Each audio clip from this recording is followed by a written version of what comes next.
Ladies and gentlemen, good day and welcome to the ESAF Small Finance Bank Limited Q2 H1 FY2026 earnings conference call. As a reminder, all the participants' line will be in the listen-only mode and there will be an opportunity for you to ask questions after the presentation concludes.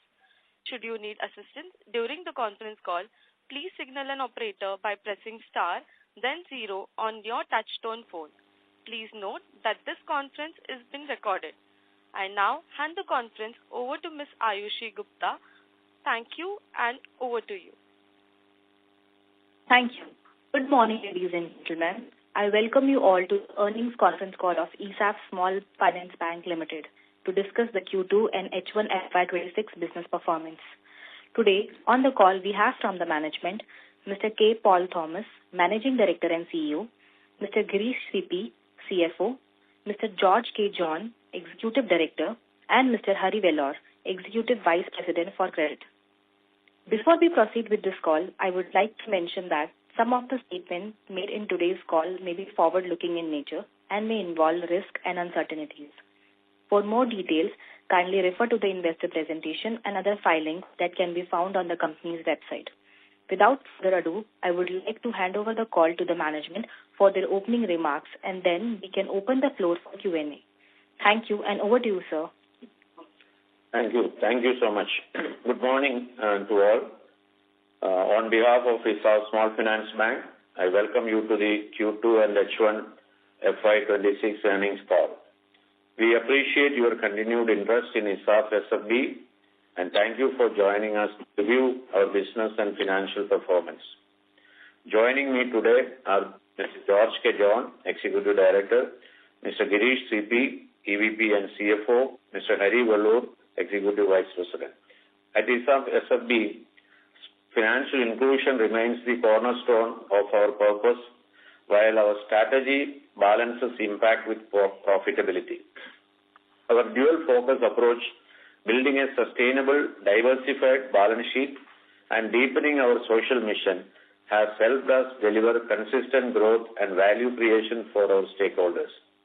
As a result, by offering our wide range of innovative products, banking services, distribution channel, and customer service, we have been able to expand our rural, semi-urban and urban presence in all customer segments across retail and other businesses. During the first half of FY26, we continue to broaden our retail franchise, especially across secured lending segments, gold loans, MSME, mortgages, mobility and agri loans. This strategic shift is strengthening asset quality, reducing portfolio concentration, and de-risking the business model. Our emphasis on data-driven credit, disciplined underwriting, and risk governance supports this transformation. Our technology-led distribution model, integrating physical reach with digital capabilities, enables us to serve customers across rural, semi-urban, and urban markets efficiently. This, in turn, is helping us enhance CASA growth, drive cross-sell, and improve operating leverage. The Indian economy remains on a string growth momentum driven by domestic demand, favorable monsoon conditions, lower inflation, structural reforms like GST 2.0, and various developmental and regulatory measures announced by RBI aimed at strengthening the banking sector and improving credit flow. ESAF Small Finance Bank is well positioned to capture these opportunities through its customer-centric strategy, strong governance, and prudent capital management. At ESAF Small Finance Bank, our mission remains deeply rooted in social responsibility and ethical governance. We continue to invest in a robust risk management framework, transparent disclosures, and responsible banking practices, ensuring that we build long-term shareholder value while staying true to our founding purpose of transforming lives and livelihoods.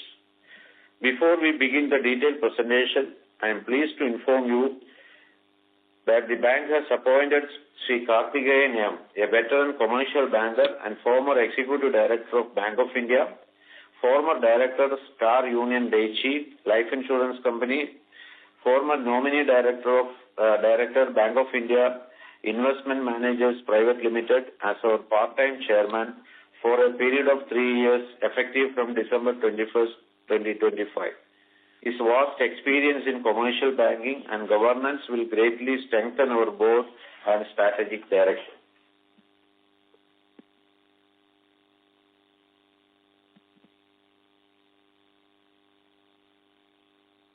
I now invite our Executive Director, Mr. George K. John, to take you through the next segment. Thank you, Paul sir, and good morning, everyone. Let me begin by providing a brief perspective on the broader macroeconomic and regulatory environment that frames our business performance. The Reserve Bank of India, in its October Monetary Policy Committee meeting, kept the repo rate unchanged at 5.5%, maintained a neutral stance. This was the second consecutive pause following a cumulative 100 basis point rate cut earlier in the year. The standing deposit facility rate and marginal standing facility rate also remained unchanged at 5.25% and 5.75% respectively. Importantly, the Reserve Bank of India revised India's FY2026 GDP growth estimate upward to 6.8% from 6.5% and lowered CPI inflation forecast to 2.6% from 3.1% earlier, reflecting continued macro stability and resilient domestic demand. On the regulatory front, the RBI's draft circular on the expected credit loss framework, though currently not applicable to small finance banks, signals a strong move towards global best practice in credit risk provisioning and transparency. We view this positively as it underscores the sector's gradual convergence with universal bank standards. The central and state government credit schemes like CGFMU, CGTMSC, etc. continue to play a critical role in expanding formal credit access. Turning to ESAF Bank performance, the second quarter of FY26 demonstrated sequential improvement across key business metrics. The bank is progressing well on its strategic priorities of quality growth, prudent risk calibration, and operational efficiency. As of 30th September 2025, our total business stood at 42,031 crores compared to 39,965 crores a year ago, reflecting YoY growth of 5%. While advance grew by 4%, the deposits increased by 6%. Our disbursement grew 94% YoY or 16% quarter-on-quarter, mainly led by gold, MSME, agri, and affordable housing products. This reflects robust demand and a successful transition towards secured quality growth. A significant structural change is visible in our portfolio composition. The micro loan book, which was 11,100 crores in Q2 FY25, has declined to 7,400 crores in Q2 FY26, in line with our de-risking strategy. This reduction has been offset by strong traction in affordable housing, MSME, gold loan, vehicle loan, and other retail loans. Among these, gold loan was a standout performer, up 12% quarter-on-quarter and more than double on YoY, reflecting robust and recurring demand from our rural and semi-urban customer base. As a result, secured assets now constitute 61% of our gross advance, up from 39% a year ago. We remain firmly on track to achieve our 70% secured portfolio target by March 2027. This significant shift validates the success of our strategy in building a more resilient, more quality portfolio with stable yield and lower credit costs. Our distribution footprint continues to be one of our strongest differentiation. 780 banking outlets, 718 ATMs, over 1,110 customer service points, customer centers, and 33 institutional business correspondents across 24 states and 2 union territories, enabling deep penetration in the targeted markets. On the microfinance side, After 4 to 5 quarters of stress across the industry, early signs of normalization are visible. The sector's renewed focus on credit discipline and improved collection efficiencies indicates that Q2 may have marked the bottom of the cycle. Our microfinance recovery strategy includes revamping the Concall group meetings process for stronger field connects, targeted new customer acquisition, and focused graduation of group loans to individual loans and delinquent borrowers follow. With the SRO's guardrail now operational, our microfinance portfolio is stabilizing with improving collection efficiency, supported by disciplined underwriting and focused risk management framework to achieve sustainable and quality growth. With this context, I will now invite our EVP and CFO, Girish Sethi, to take you through the financial performance. Thank you, sir. Good morning, everyone. I thank all the participants for taking time for joining us on the call. Let me give you an overview of our financial performance highlights for Q2 FY26. As of 30th September 2025, total deposits stood at 22,894 crores, up by 6% YOY from 21,613 crores. Our focus remains on building a granular and stable base. As a result, total retail deposits rose to 22,082 crores as of September 30, 2025, from 19,891 crore a year ago, marking a robust 11% YOY growth. The share of retail deposits in total deposits improved further from 93% in FY25 to 96% in Q2 FY26, a clear reflection of our stickiness and quality of our franchise. CASA balances remained the key pillar of our deposit profile, reaching 6,046 crores in Q2 FY26 as compared to 5,319 crore in Q2 FY25, translating to a growth of 14% YOY. CASA ratio improved strongly by 180 basis points to 26.4%. The downward repricing of deposits had a partial impact to a marginal reduction in cost of funds. The remaining benefit will be accruing on maturing the term deposits, which will get renewed at lower rates, and this trend will continue in the coming quarters. Our CASA growth strategy is anchored on superior customer service, differentiated savings products, and acquisition through digital mode and expanding the distribution network. Gross advances stood at 19,137 crore, up from 18,340 crore in Q2 FY25, reflecting our calibrated approach to lending. Disbursements for the quarter were 8,913 crores, almost 2x as compared to the disbursements of 4,058 crore during last year Q2. Importantly, secured loans constituted 82% of the total disbursements, consistent with our de-risking and sustainability strategy. Securing retail portfolio, which is predominantly retail and includes vehicles, mortgages, gold loans, continues to deliver strong performance both in YOY and QOQ basis. Meanwhile, the unsecured portfolio, which comprises of microloans, declined 33% YOY and 1% QOQ. It's now forming 39% of the total gross advances compared to 61% of last year. We believe microfinance book is largely stabilized and our focus is now on quality growth and recoveries. Net interest income for the quarter was 364 crores compared to 378 crores in Q1 FY26. The net interest margin at 5.9% also remains stable sequentially. The recent moderation in NIM reflects the shift in portfolio mix towards secured lending and disciplined loan growth, but with reducing cost of funds and increased disbursements, we expect positive improvement going forward. Non-interest income, excluding the treasury and PSLC sale, improved during the quarter by 182% from 29 crores to 82 crores on YOY on sequentially. Pre-provisioning operating profit after considering the treasury and PSLC came in at 93 crores versus 125 crores in Q1 FY26, impacted by lower other income.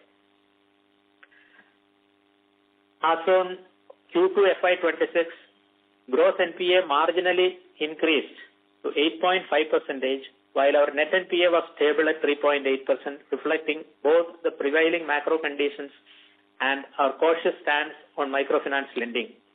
However, our provision coverage ratio improved to 74.4%, demonstrating our continuous focus on strengthening the balance sheet thanks to the stringent policy to provide over and above the minimum levels prescribed by the regulator.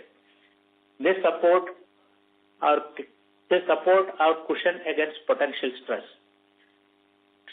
Slippages moderated to 340 crores in Q2, down from about 450 crores in the previous 2 quarters, driven by improved trends in the microbanking segment and better SMA performance observed over few quarters. We remain focused in bringing down both gross and net NPAs to more sustainable levels over the next few quarters. This will be driven by enhanced monitoring, proactive collection strategies, and sharper risk management exercised across all lending segments. Further, accelerating NPA recoveries remain a top priority. We are also expanding our secured asset portfolio, especially in gold mortgages, vehicle, MSME, and agri, to diversify the book towards more stable and profitable segments. Based on the current trend in business and delinquency levels, we expect to achieve positive quarterly ROA in FY26 since the operating performance strengthens and provisions are expected to normalize. FY26 will be a year of consolidation, one where we target moderate business growth while sharply improving operational metrics and asset quality. We continue to improve internal productivity, optimize resource allocation, and reduce operating costs while maintaining the high quality and reliability of our customer services. With the risk environment in the microbanking sector showing early signs of stabilization, and with the strategic actions we have implemented in asset sales, secured loan book growth, and portfolio diversification, ESAF SFB is well positioned for a stronger and more resilient footing to drive our next phase of expansion. Thank you very much.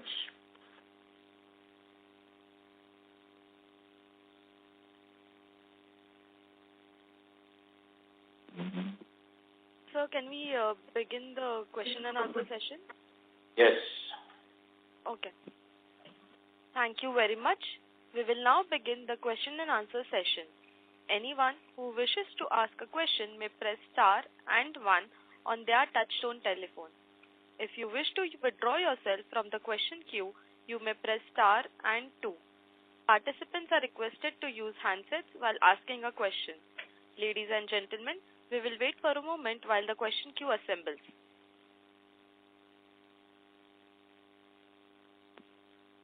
The first question comes from the line of Varun Mishra from SK Investments. Please go ahead. Hi. Thank you for the opportunity. Good morning. I had a couple of questions from my end. So, over the past few quarters, we've seen a clear strategic shift towards the loan book, in terms of secured lending, with loans are now forming about 61% of our total advances, up from 39% a year ago. So, what is the share of microfinance loans which has been steadily declining, I see? So, can you please elaborate, of key factors for this transition? What are we seeing? How is it backing?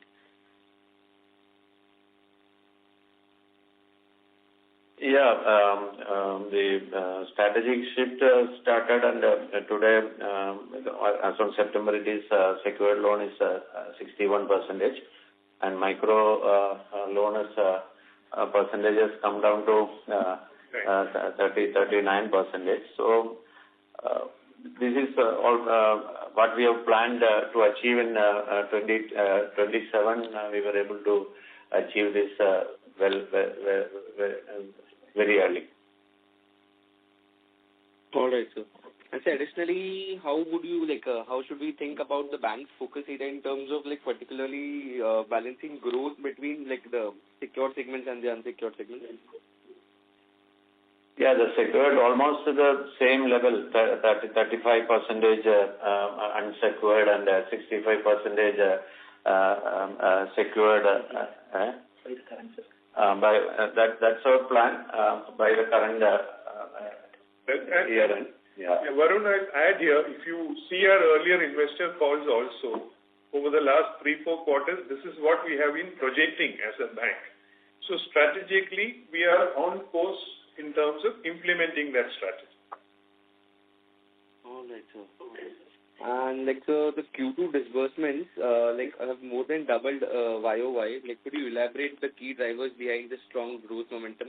Was it primarily related because of the gold loans or a broader retail secured products? You're right. That's Varun again, right? Yes. So, Varun, what we've been doing is, when we shifted to 61% secured, primarily the driver has been gold loans. So, in the current quarter, 6,500 odd crores of gold loans have been disbursed, while if you look at the micro segment, 1,500 crores have been disbursed. But the good thing, what we have to say is that after, a few quarters where we have been controlling micro, we've been focusing completely on quality, we've been putting the guardrails into force, etc., etc. Since August, and looking at the overall environment in terms of the country, since August, we are seeing a slight uptick in terms of micro disbursements also. So within the overall strategy of remaining at 35% unsecured, now that we have the confidence, we have started ramping up micro, keeping in mind that we will not go above 35%. All right, sir. That's all, sir. Thank you, sir. All the best, sir. Thank you. Thank you, Varun. Thank you. Thank you. The next question comes from the line of Sailesh Kanani from Centrum Broking. Please go ahead. Yeah. Good morning, everyone. Thanks for the opportunity. I had a couple of questions. Sir, in terms of SMA book, so retail has seen some sequential spike. So just wanted to understand any early signs or some color on that in terms of bounce rates or other things what you can share. Second is, as we proceed towards more and more secured book, I see the secured book has comparatively far lower yields. So what levers we have in terms of protecting the NIMs over there? And third, my third question was related to OPEX. If you can give some guidance in terms of cost to income, OPEX to asset for FY26-27. Yeah. First of all, I will talk about the yield, how it is going forward when we diversify the business. Yes, microfinance is giving me more yield, which is when I have shifted the microbanking proportion with more secured advances, the NIM is bound to come down. However, the operational expenditure, which is directly related to the BC commission, etc., that also has come down. And therefore, going forward, what happened during the last 1 year is that because of the repo rate changing by 1%, all the variable interest rate has also have been passed on to the customers, and that is why recently we are observing a NIM contraction. But going forward, and at the same time, the deposit book also, we have rationalized the rates, but the effect of which will be flowing over a period of time. It has already been seen around 20-25 basis points we have already seen, and going forward, we will see the full benefit flowing in the coming quarters. And on the retail book, yes, as a starter, we were giving some sweetening on the pricing. However, we are moderating the pricing to see that the NIM going forward, it will improve further. And on the OPEX front, yes, we are taking all possible steps to curtail the OPEX. And once the income levels increase, the cost-income ratio also will improve. Somewhere around 60 to 65%, we are comfortable. So towards that, we are working now. Just to follow on that, we are saying lower NIMs will be compensated by lower OPEX, and we are also planning to increase the yield on the RA book. Is that understanding right? Yes, correct. So, for example, today our gold loan the book average yield is 13.4. So there is ample, there is ample room for improvement in all the retail book. As a strategy, as a starting point, we have given some kind of moderation in the rates. So we are step by step, we are increasing the rates. Fair enough, sir. Sir, and my third question with respect to the SMA book, especially on the retail front. Sir, would you repeat that, Shailesh? Yeah, sure. So I just wanted to understand on the retail SMA book. So SMA book in both, that is gold and MFI, has seen an improvement, but there is some very marginal increase in the SMA book for retail. So just wanted to understand if you can throw any colors with respect to bounce rate or anything what we are doing. Any concerns on that? If you can just highlight. Right. So in terms of, it is retail plus other loans. So as you know, we have retail and then we have close to 890 crores or so of lending to NBFCs. The retail book has been behaving extremely well, and as you can see, even the NPA figures, SMA figures, they are completely under control. Where we have had in the NBFC book is that there is one account called Hela Infra, where it has slipped into SMA 1 in the last quarter. And we are negotiating with them, and we are, as of now, hopeful that we will be able to get it under control before the quarter end. So can you quantify that amount, sir, that account? That is roughly about 40 crores or so. 40 crores. Oh, okay, sir. Best of luck and thanks, Atal. Thank you, Sachin. Thank you. The next question comes from the line of Varun Dubey from Share India Securities. Please go ahead. And thanks a lot for giving me the opportunity to ask a question. Sir, just wanted to understand one thing. I think in the initial remarks, I've heard that the company is expecting to turn the ROA positive in FY26. Am I right? Yeah, I was telling about, positive quarterly ROA in FY26. So when do you expect that? Will it be in Q3 or Q4? Any timeline? We are working towards attaining in Q3. If not happening in Q3, definitely in Q4. Okay. Sir, my other question is on gold loan. I mean, just wanted to understand what percentage of your total loan book would be coming from gold loan, in coming quarter or FY27. Because that is one business that the company is scaling. And also on the yield part, because I was looking at your yield, it is around 13-14%, the gold loan yield, and specifically speaking about. Because for many companies in gold loan business, I have seen the yields going up to 17-18%. So what is stopping ESAF to generate that yield in gold loan business? Okay, Varun, I'll take your second question first in terms of increasing the yields on that. Actually, nothing is preventing us from it. But, over the last 3-4 years, we have steadily built up this book, and currently it's in the region of about 8,000 crores or so. And if you see, our yields from the gold loan portfolio used to be about 11.5, which we have now brought up close to 13.5. So over the period of time, we will steadily increase it, and we definitely see the potential to increase also. However, we will do it slowly and bring up the yields up to, I don't want to say a figure, but definitely far more than what we have currently. This is one part of it. In terms of share of gold loans, 39. Yeah, it's 39% as of now, and we see it at about 40, in the region of about 40 going forward. And the current lending rate for gold is 15%. The incremental gold loan rate for this quarter, you're saying, right? 15%. Yeah, incremental gold loan is at 15%. 15%. Okay. Thank you, sir. Thank you for that answer. Thank you, Varun. Thank you. The next question comes from the line of Nishan Patidar from Edelweiss Life Insurance. Please go ahead. Hello, sir. Good morning. Thanks for the opportunity.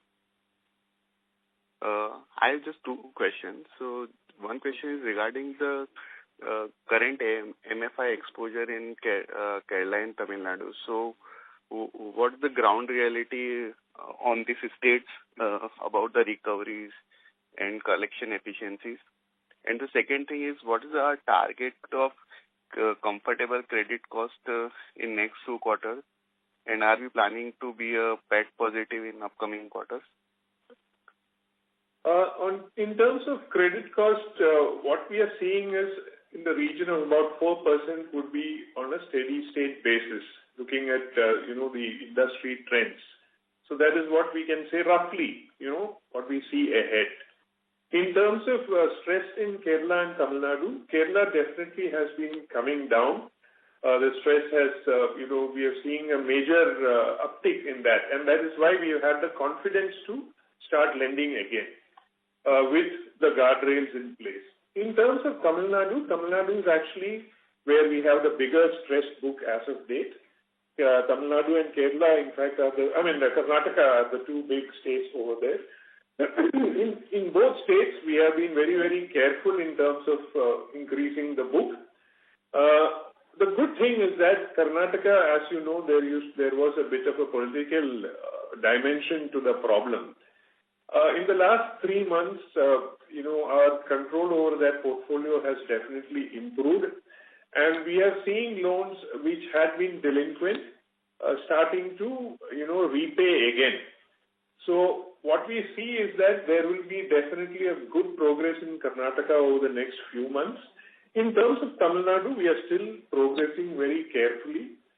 Within good quality accounts, we are definitely lending. Otherwise, the focus is mainly in terms of recovery.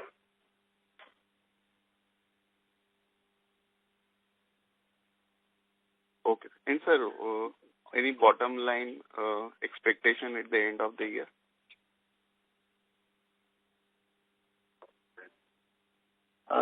Yes, that I have already indicated. A positive ROA we are looking for Q3.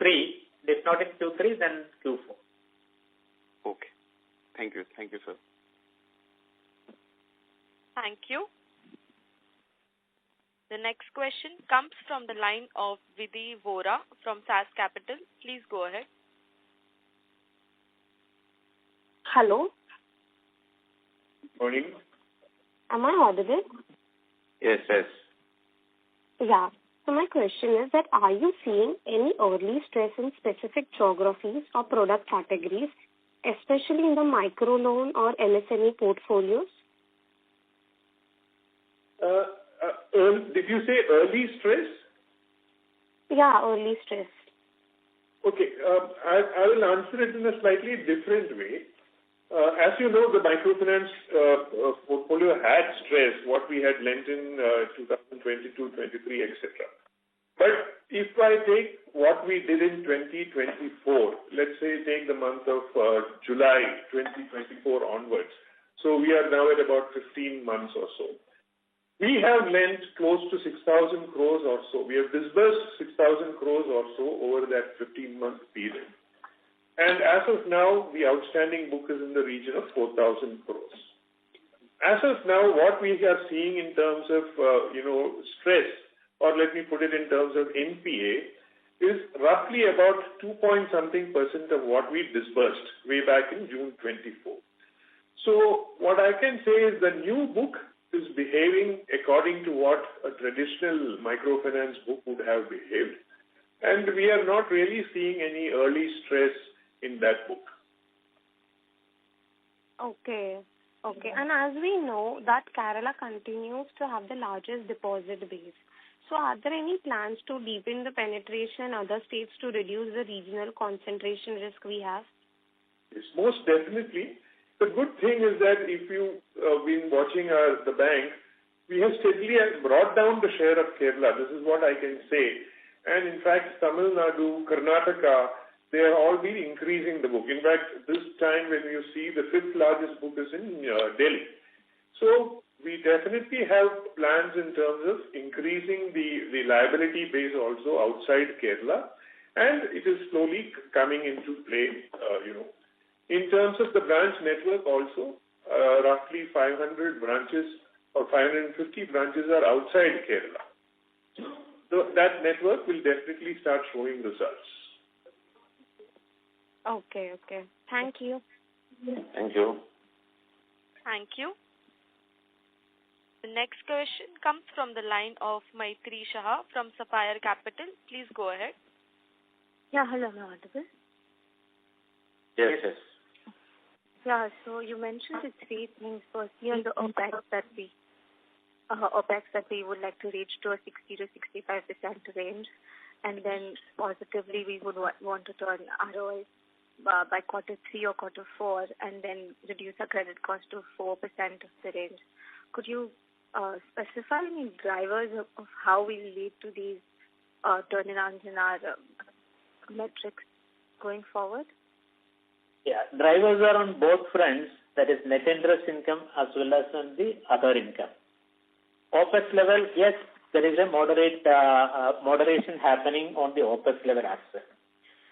On the net interest income, as I mentioned earlier, the deposit rates we have rationalized some time back, and the repricing of the time deposit is happening on a day-to-day basis.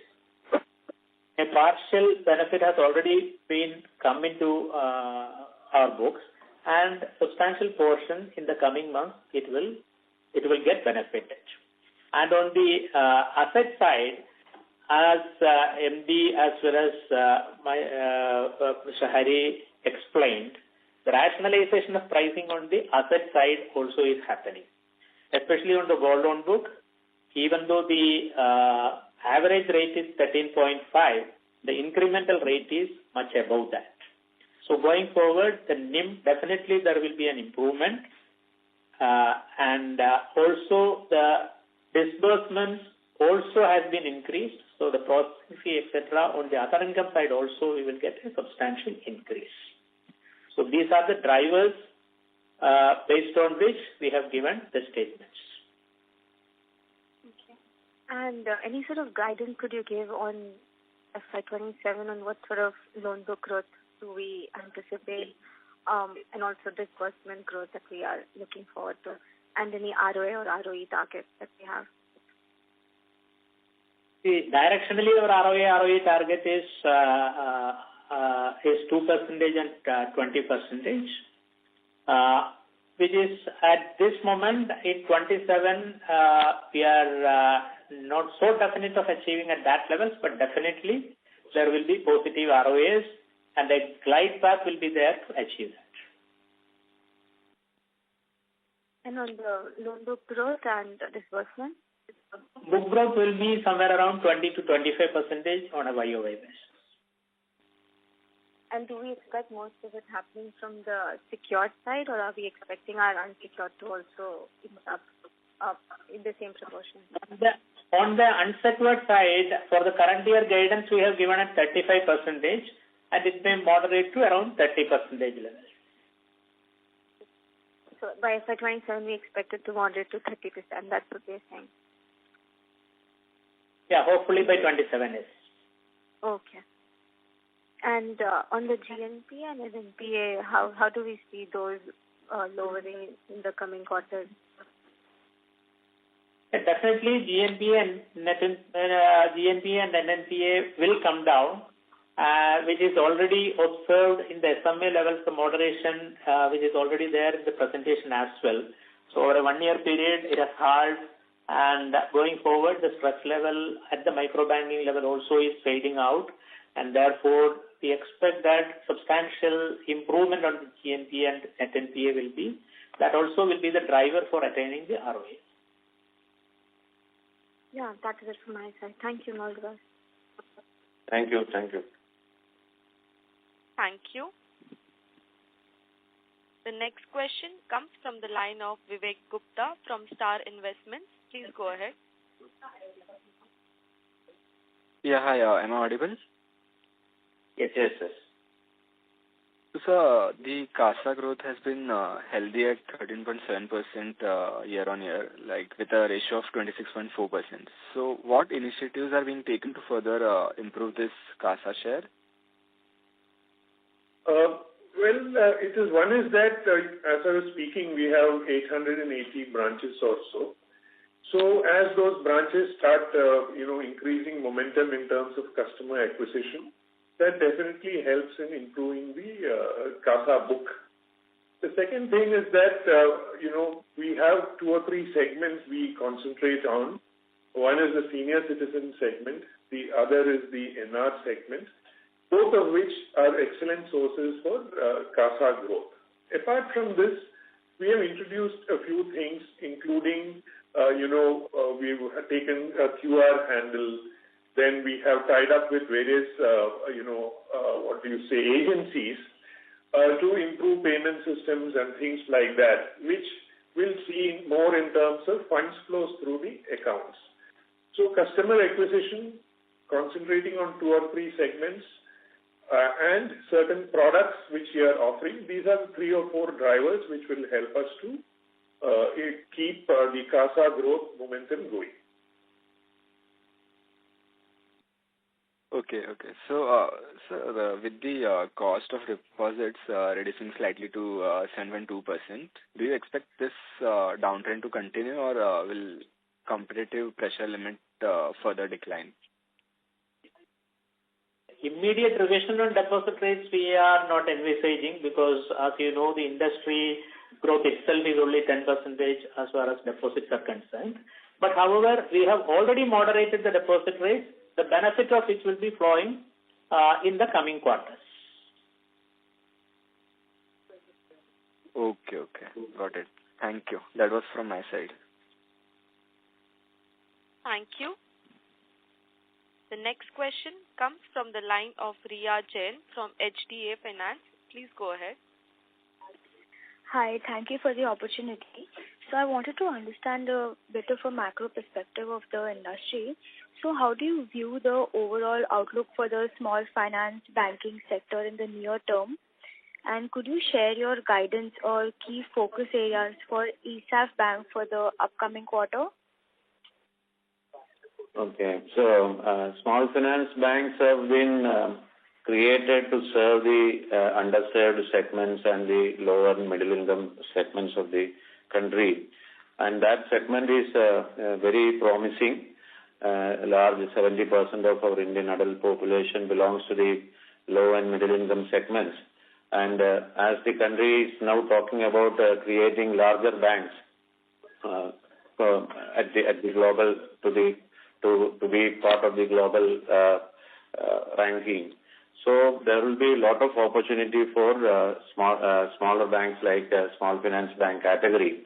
So I see a very good opportunity for small finance bank in general, because especially its presence in the rural and semi-urban areas too, because in the lot of economic activities are happening, industries are moving to the small towns of India.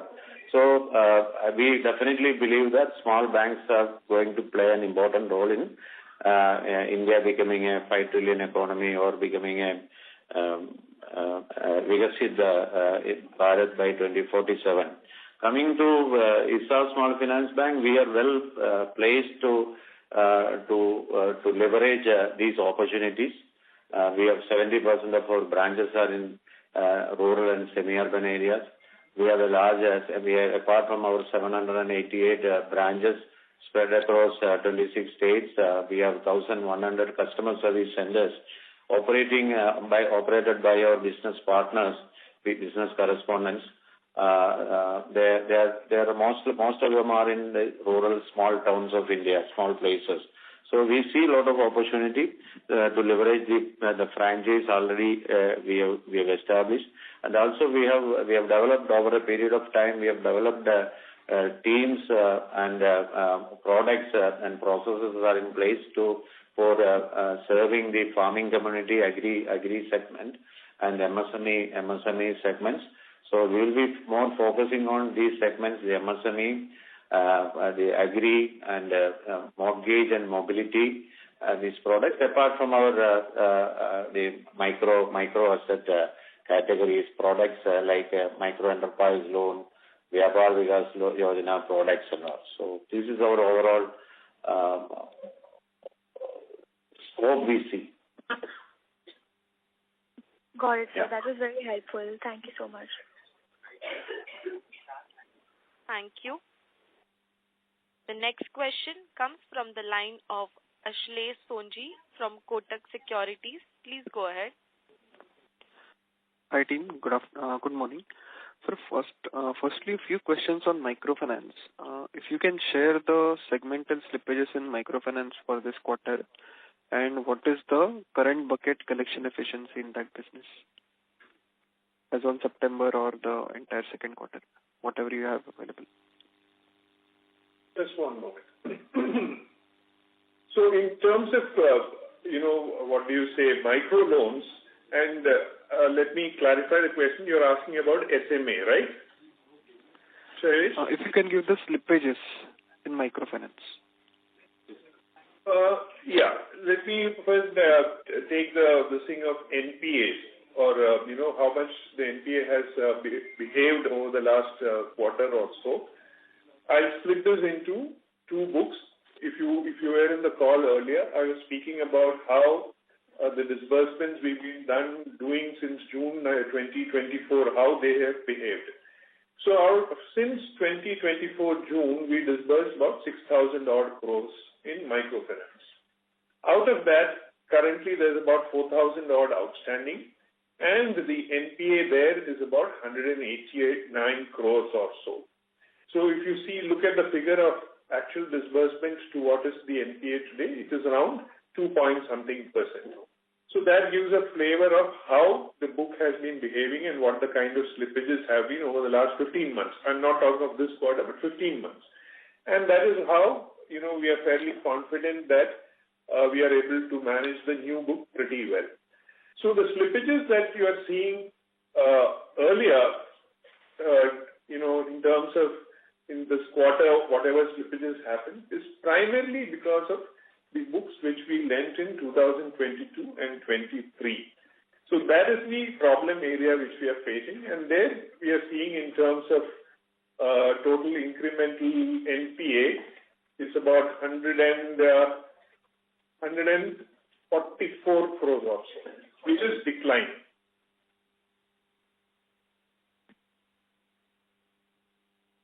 And in addition to Mr. Hari, it's as you know, the major slippage happens in the Karnataka as well as in Tamil Nadu, and but we see a very positive slippage coming down in Karnataka when compared to 6 months back, and Tamil Nadu also in stable phase as mentioned by our MD. Understood. So out of this 340 crore total slippages this quarter, you said 140 has come from microfinance. Is that fair? No. That is 255 crores is the slippage which has come out of the 340. Yeah. Understood, sir. Okay. Sir, and secondly, how easy or difficult is it today to hire employees for the microfinance business, because you are planning to increase the disbursements over there? Well, it is like this. The dependency on employees, I would say, it is there, but it is coming down. What we see is that, about 40% of our repayments are coming in terms of digital repayments, where customers are paying into their loan accounts using a GPay or some other payment modes. So to that extent, dependency on employees coming down in terms of paying the customers personally. But definitely hiring, there will be a challenge. What we see is going forward, we will have to look at the model of the current last 3-4 years, whatever traditionally the industry has been following. We may have to look at, empowering them as agents. And I'm not committing this on behalf of the bank. Since you asked in terms of a view, this is a general view of the industry that I'm saying. We may have to see that instead of employees, we have agents. So agents who, typically get some income in terms of commission, we give them various opportunities. Again, it's an example only and not a commitment. A bank can do various things. They can source other loans. They can source SB deposits. They can source fixed deposits. There are a variety of things that an agent can do. So as individuals, and this is part of the regulatory framework which is allowed also. So going forward, as an industry, we feel that is the direction in which it will be moving. Understood, sir. Sir, and if I look at your microfinance disbursements, you have definitely seen a quarter-on-quarter inch up. But if I look at FY24, you were running at a run rate of about 3 to 4,000 crores per quarter. Where do you think you can end up now going ahead? We will assess this very, very carefully. I can tell you what we have done. What we have done is we have, until let us say July 2025, we were collecting more than we disbursed. Since July, that is from August onwards, our disbursements have exceeded the repayments. So we will be very, very careful. We will be very choosy in whom we lend. However, where there is opportunity to lend and where the quality is good, we will definitely do it. So I think in the earlier conversations which we had in this call itself, we've been indicating that we see microfinance at about 30 to 35% of our book. We will keep it there in a very clean, healthy way. So if 600, I think over the last 3 months or so, the average disbursement we've been doing is about 630 crores. We may, looking at the quality, we may increase that a little bit more. However, it will not be like the earlier days when you were speaking about, 4,000, 5,000 crores every quarter, etc. That will not happen. Understood. Sir, and just last question. Can you share the average cost of saving deposits and average cost of term deposits for you? The average cost of savings deposits is about 5.1%. And the average cost of fixed deposits is about 8% or so. However, if you see from a cost of funds point of view, last year, the whole 4 quarters, we were at 7.5. This year, we've come down to 7.4, and last quarter it was 7.3. So we've been rationalizing the deposit rates, and as you know, deposit rates take a far longer time to show the kind of cost of funds change. However, I think the CFO Girish has already mentioned, we see it moderating over the next 12 months. Understood, sir. Sir, you said cost of SA is 5.1%. Is that right? That is right. Okay, sir. Thank you very much, sir, for answering my questions. Thank you. Thank you. As there are no further questions, this brings the conference to an end. On behalf of ESAF Small Finance Bank Limited, we thank you for joining us. You may now disconnect your lines. Thank you. Thank you. Thank you. Thanks, sir. If you found this video helpful, please like, share and subscribe to Concall India for latest upcoming Concall.